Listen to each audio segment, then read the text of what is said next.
Hello, Archie Dunlop here with Talking Astrology with Archie on Friday, January the 12th, 2024. So this video you will notice a change. So what I have done in the past is I have done forecasts of the 12 signs in this video. And to begin with, I was scripting it. I was doing sort of 4 lines for each sign, and that lasted about 30 seconds. And then I was finding the scripting was a bit time consuming, so I thought, well, let's not script it and just sort of do it, what's the word, off the cuff. So I was doing that, so it saved me time with the scripting, but it became longer. So it used to be 30 seconds per sign, and then it turned into sort of 5 minutes per sign. And so what was happening is this video was just starting to get massively long. I mean, I think yesterday's video was getting on for 2 hours. Okay, I have my chapters, but it was just getting out of control. So I thought it was time to split the star signs out, or rather, to remove them from this video. So what I've done now is I've got 12 other videos. So I've put up a short video for each of the 12 signs. So there aren't any star sign forecasts in this video, but that's the bad news. Good news is each sign has its own forecast. So, has its own video. I'm not sure how that's going to work. Mars, Jupiter. Yeah, I've got Mars, Jupiter problems. I've been talking a lot about Mars, Jupiter. I've been talking about, this, because it is this Mars, Jupiter trine at the moment. And, I've been talking about other people who've got Mars, Jupiter in their charts. Osama bin Laden, Chris Christie, British Labour leader of the opposition, Keir Starmer, Mars, Jupiter, that General Soleimani, who was killed, executed, murdered, whatever, by Trump in 2020. So I've been talking about it, but I wasn't really thinking about myself. And then I just, this Mars, Jupiter has completely been hitting me. I've just realized this because I've got my ascendant at 4 Taurus. So I've had sort of Jupiter on my ascendant, and then Mars trining my ascendant, and so things have got out of control. And so I've just put up 12 videos, and this is going to be the 13th video I put up today. So that's where I am. So in this video, I will start off by looking at the positions of the planets for today. Then I will be looking at the I Ching, and my topic for today, in a way, I want to go over what I did yesterday again, because yesterday's video, I made a bit of a mess of it. I didn't show most of the charts because I hadn't switched away from the I Ching, so I didn't show any charts. So I do want to go over some stuff that I went over yesterday. In particular, I want to look at Chris Christie's chart, because I believe he has just dropped out of the race for the Republican nomination. And I want to look at the differences between his chart and the chart of Keir Starmer, because Chris Christie, as I said yesterday, Chris Christie and Keir Starmer were born very close to each other. I think they're 4 days apart. And I want to again look at the charts of Osama bin Laden and Soleimani. Yes, they both have Mars on Algol. Both are sort of Islamic architects of terror, depending on your views. And they were born 1 day apart. They were both born, I think, in early March 1957. So I did want to have a look at those two charts again. Anyway, but before I do that, I want to look at the astrology and the I Ching for today. So let's look at the astrology for today. So we now have the moon in Aquarius.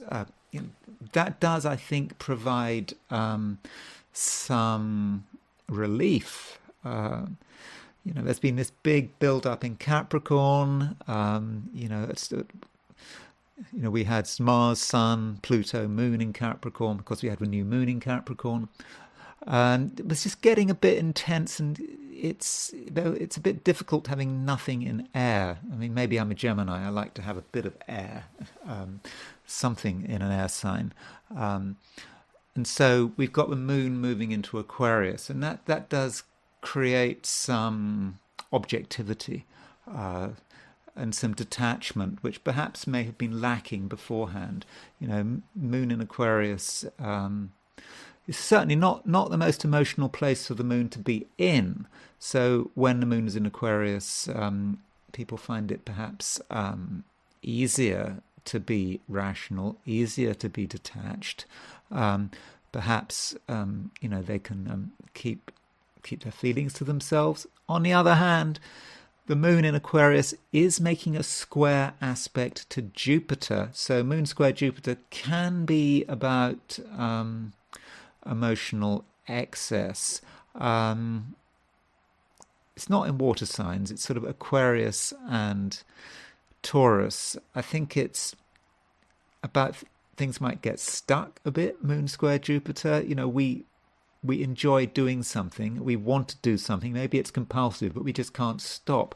So with Moon square Jupiter, we may have to be a bit careful about over expenditure. Jupiter expands everything.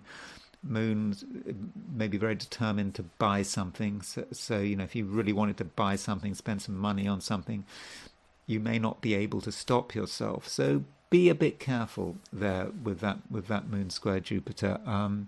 It could be a bit difficult, but I mean it's not a terrible aspect. Now, the big aspect, the one that seems to have been hitting me, is Mars trine Jupiter. There it is. It was pretty exact yesterday. It's now as exact as it can be. Mars 6 noon New York, January the 12th, 2024. We see Mars is at 6 Capricorn, Jupiter is at 5:51 Taurus. So it's another day when we can be quite excessive. There's a lot of energy that we have to burn off, and we might use the energy perhaps in the wrong way, or we might use too much energy. Why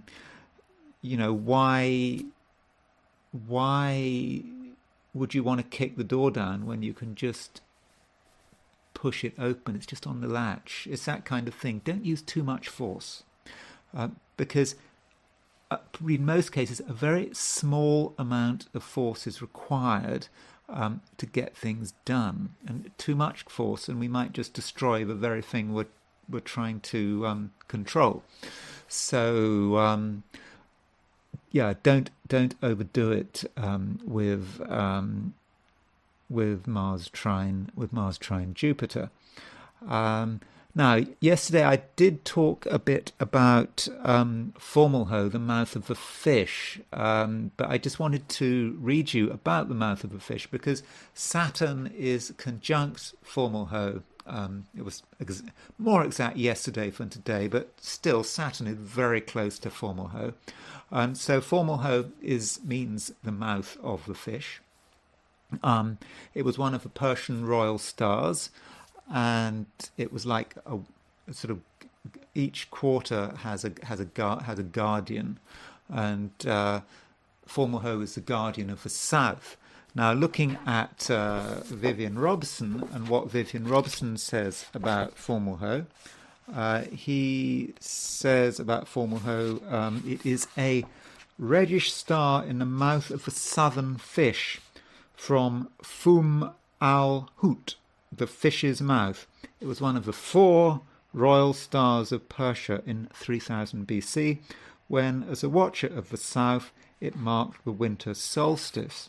So, as far as its influence is concerned, Ptolemy said it was of the nature of Venus and Mercury.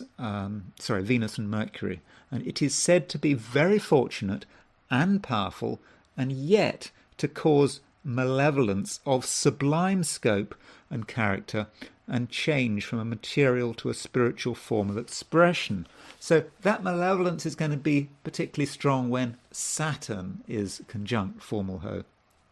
And Vivian Robertson says about formal ho conjunct Saturn, accidents, ailments affecting the lungs, throat and feet, loss through enemies, friends, mercurial affairs, bands and companies, wrongfully accused, affairs involved at end of life, sudden death, and family cheated out of their rights. So Saturn conjunct formal ho is a bundle of laughs.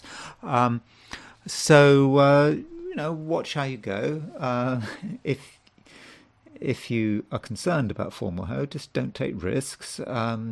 Watch out for accidents, look after family money, don't allow yourself to be deceived, that kind of thing. But probably for most of us, we needn't worry about it. We needn't worry about it too much. I mean, yes, Saturn is in formal ho.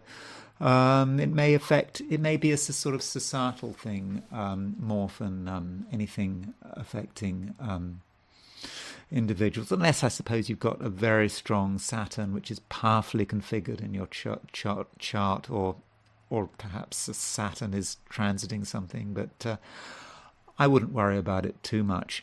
Okay, so that is the broad picture for today. So as I've said, there's no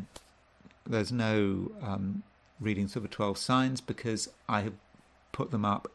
Each of you has got your own video for each of the 12 signs. So what I'm going to do now is I am going to move to the I Ching. So as usual, I ask the question, what is Friday going to be like for people watching this video? So the first hexagram I got was hexagram 43, breakthrough. On the surface, that sounds quite good, doesn't it? I mean, breakthrough. I mean, there's a breakthrough. That's great. But the problem is we've got this, you see this top line, it's moving. So in general, what this hexagram is about is a struggle against evil. We have to make the matter known. We have to work out where the problem is, and we have to go and sort it out. And hopefully, at some stage, we will have a breakthrough when we can start to resolve the issue. And we might feel that we're making good progress, that we're managing to crack the problem. So, what is it? What is it? What is it that you're working on? What is it that you're battling with today? I think you might feel that, you've made good progress. And then, right at the end, this thing that what we thought we've got rid of, you can conceptualize it as evil or some bad influence, what we thought we've got rid of, hasn't gone. It's still there. It's maybe like when in sort of horror films, isn't it? There's always that stage in a horror film where everyone thinks that everything is fine, the evil has been got rid of, the vampires have gone, everything's fine, and then it all goes wrong, and this monster that one thought had been defeated suddenly makes its appearance again. Okay, that's a bit melodramatic. Sorry about that. I'm sorry. I'm not trying to frighten you. It's just the I Ching. It's just talking about one day. I mean, what we have to do, we have to be thorough. If there's something we want to get rid of, if there's some bad influence, we can't be complacent about it. We have to make absolutely sure that it has gone.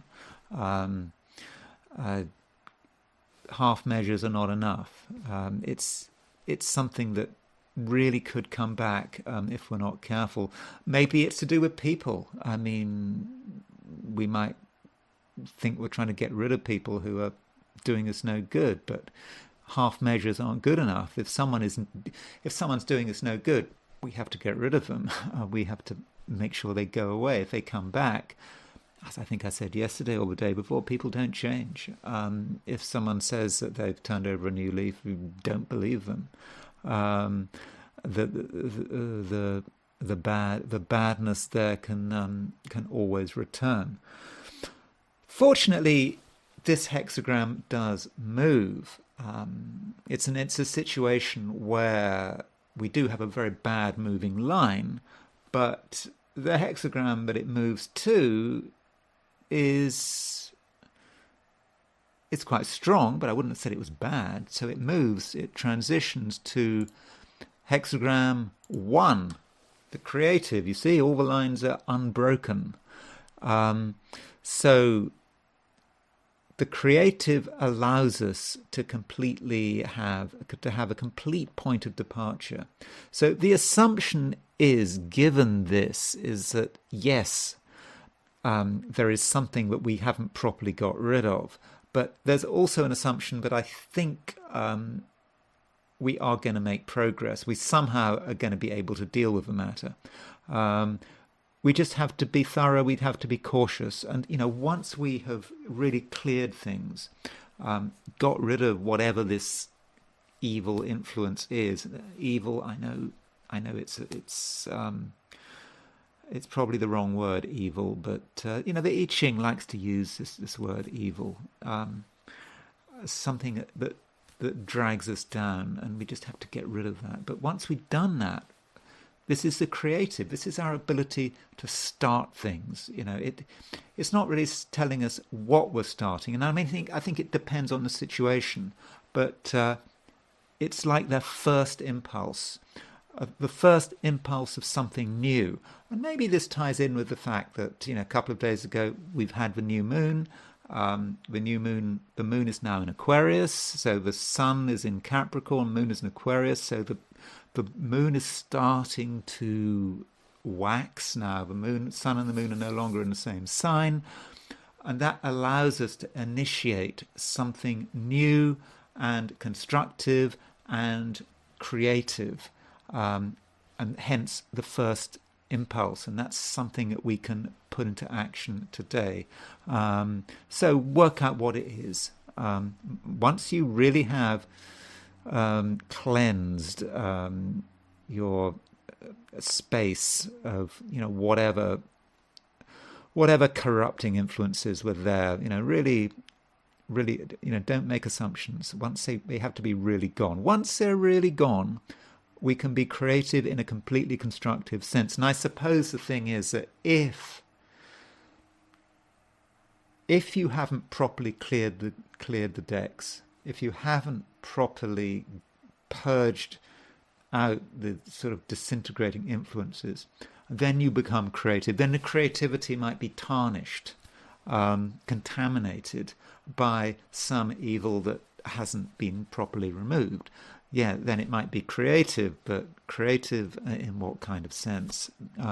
So be thorough.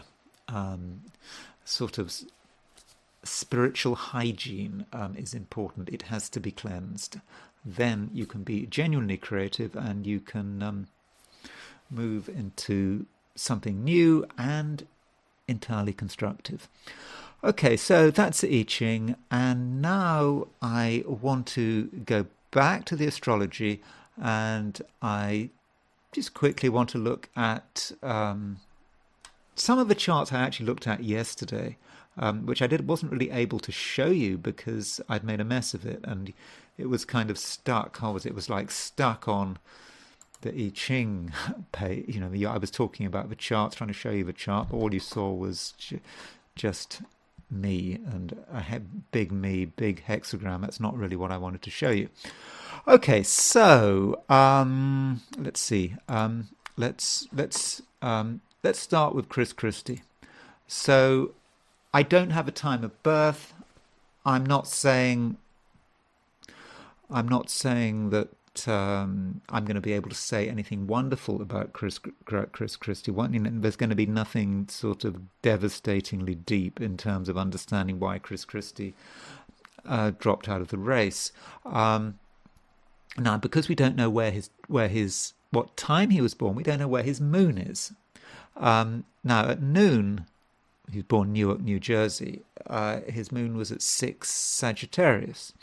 I mean, he's definitely got the moon in Sagittarius, whatever time he was born. Okay, maybe if he was born at a stroke of midnight, as from September the 5th or the 6th, he might have had, I suppose, the moon in Scorpio. But he has moon in Sagittarius. I think that shows. He's quite. He's quite vocal in what he says. He's quite capable of being quite rude. Seems to say what he thinks. And you can see he's got moon square Jupiter. Now, moon square Jupiter. He's got moon square Jupiter and he's got Mars square Jupiter. And I think that the moon square Jupiter and the Mars square Jupiter probably saying something about his weight problem. As I said yesterday, I don't think we really know. At least I don't know why he's got the weight problem. Whether it's something psychological, whether it's genetic, hormonal, I don't know. But moon square Jupiter does suggest a weight problem. That doesn't mean to say that everyone with moon square Jupiter has a weight problem. But in his case, it clearly does, and that Mars is and he's got Mars trine Jupiter as well, and I would possibly see that as being issues with food. Mars is all about energy. Where does it go? Okay, he can be very verbal. He can say a lot. He can be attacking. But it can also, Mars trine Jupiter can be about putting energy into eating. I know that sounds rather crude and overly literal, but that might be it. Now, we don't know where that moon is. And so he dropped out of a race today, so obviously he can't be very happy about that, I assume. He hasn't really been particularly successful in his attempts to really reach the heights of American politics. I think he fell out with Trump. I mean, he got into a bit of a mess with Trump, didn't he? Something to do with the Jersey Bridge, isn't it? Where was that bridge in New Jersey, which him or someone close to him closed to make it for a political point, causing traffic jams and so forth. I don't think his political career quite recovered from that.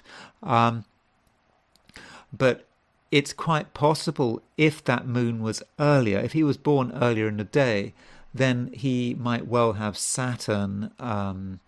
He might well have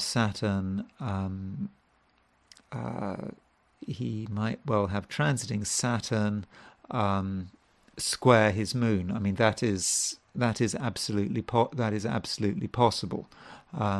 So maybe that has something to do with it. And you know, he's also got, look at his Uranus 1 Virgo. So he would have had Saturn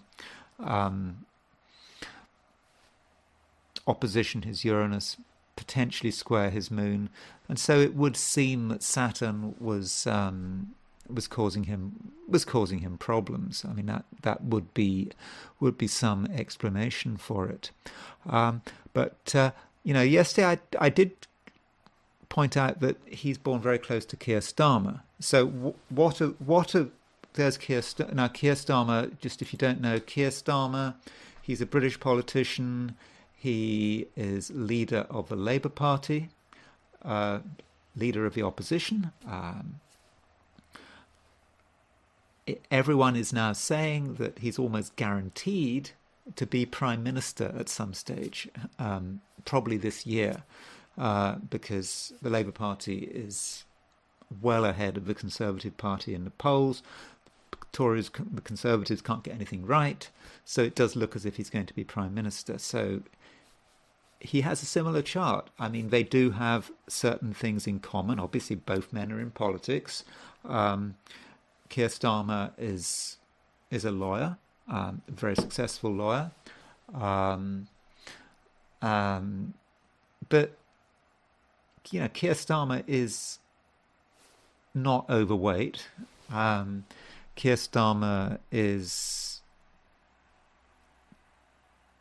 he's not I wouldn't have said he's a particularly attacking kind of person. He doesn't have, as far as I can see, a very charismatic personality. Although, as I said, he is certainly very intelligent and a very effective lawyer. So, what would the differences be between Keir Starmer and Chris Christie? I mean, I said I don't have a time of birth for either men. So let's just put the two charts side by side by Chris Christie and Keir Starmer. Where is the difference? So which one's which? So the inner wheel is Chris Christie, the outer wheel is Keir Starmer. So possibly the big difference, where you've actually got planets in a different sign, is you can see that Chris Christie has the moon in Sagittarius, and Keir Starmer has the moon in Libra. So that in itself is a very big difference, and it's perhaps a reminder of how important the moon is. Moon in Sagittarius would be loud. That moon in Sagittarius is squaring Jupiter. That's not an aspect that Keir Starmer has, and it's said Keir Starmer is not overweight. Keir Starmer does, of course, have Mars trine Jupiter. So there's Keir Starmer's Jupiter. Sorry, which one? Keir Starmer does have Mars trine Jupiter. In fact, he has a much closer trine from that Mars trine Jupiter that Keir Starmer has is much closer. Now, how does that work? I think that whatever you think of Keir Starmer, I think that in the past he has been concerned to sort of, make the world a better place. He may be misguided. That's up to you. Depends on your political opinions. I suppose Chris Christie could say the same thing, but it would seem that Keir Starmer is putting his energy into different things than Chris Christie, because we don't know the time of birth of either men. So yeah, I mean, I think the moon in Libra is less likely to want to cause trouble, to argue, to insult people in very public ways. I mean, that's something about Chris Christie. He uses strong language in public, strong attacking language in public, and that would be perhaps that moon in Sagittarius. Okay, Mars trine Jupiter as well, but Keir Starmer has moon in Libra. He's always trying to compromise. He's trying to, the Labour Party's you've got all sorts of factions in the Labour Party. You've had this problem with anti-Semitism in the Labour Party. And, he's trying to say the right thing. And, he was supporting Israel, its right to self-defense, and then perhaps slightly backtracking it because the Labour Party has a lot of members who are very upset about what's happening in Gaza. So he doesn't want to upset this group and doesn't want to upset the other group. That's moon in Libra. That's the moon in Libra trying to get the balance right. Of course, with that approach, you end up pleasing no one. But I thought I'd just go into a little bit of detail about the two men. But I don't have a time of birth for either. And yesterday I also talked about the charts of Osama bin Laden and Soleimani and General Soleimani, Qasem Soleimani. He was the Iranian general in the Revolutionary Guards who was who was killed in Baghdad in 2020. And there was a big explosion at the beginning of this month when people were commemorating the 4th anniversary of his death. So I thought it'd be a good idea to just quickly compare the two men. It seems beyond coincidence the similarities between the two. So here's Osama bin Laden. Looked at his chart yesterday, born March 10th, 1957. And we will compare him with the chart of Osama bin Laden and Qasem Soleimani. Two people being what they've got in common is that both of them are part of an Islamic movement. Both of them, in the end, saw America as their enemy. Both of them, I suppose, were involved in terrorism to some extent, although Soleimani is more of a regular soldier and was involved, for example, in supporting the Syrian regime and defeating ISIS and so forth. So you can see that they're only born one day apart, and we don't know exactly whether Osama bin Laden has the moon in Gemini or Capricorn. Soleimani definitely has the moon in Cancer. We don't know whether Osama bin Laden has the moon in Gemini or Cancer. Aside from that, their charts are very, very similar. Of course, they're likely to have very different ascendants. And, what I said yesterday, what I found interesting is that both men had Mars conjunct Algol. To give you an idea about Mars conjunct Algol, let's look at Robson. So Algol. So remember, caput, Algol means head of the demon. Algol, the English word ghoul comes from, I think it's originally an Arabic origin.